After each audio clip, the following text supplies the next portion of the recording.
Corpus Christi is celebrated on the 3rd of June. The Feast of Corpus Christi is a Christian feast celebrating the Holy Eucharist.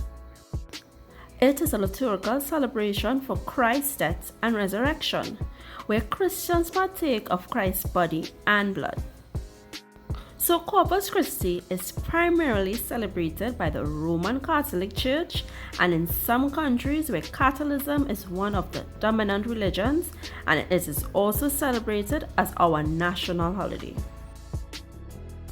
The duration of Corpus Christi is 1 day and the liturgical color is white. Some of Corpus Christi's symbols include bread and wine, or a plate and a chalice, a bunch of grapes, vine, a peacock feeding on grapes, and any symbol of the Eucharist.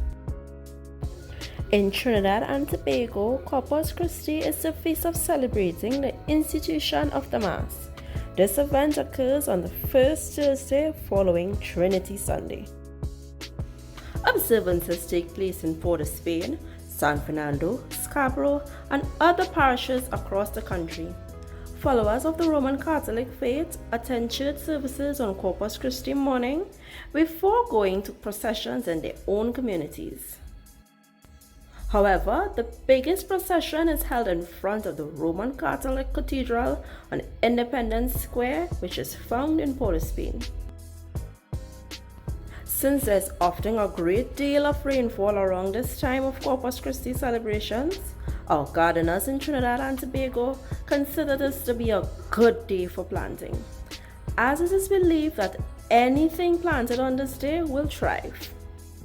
Now, both farmers and the first-time planters try to get the best fruit and vegetable plants from this occasion, and many gardeners stock up on seeds, seedlings, plants, and fertilizers.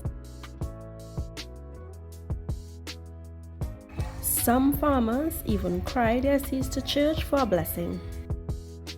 Popular plants to plant around these times are tomatoes,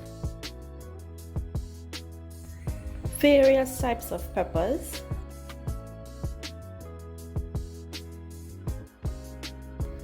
melanging or eggplant. We also have okra, lettuce, pak choy, and grains such as pigeon peas or corn. So on the 3rd of June, make sure to ask your parents to gather some seedlings so you guys could plant. Bye!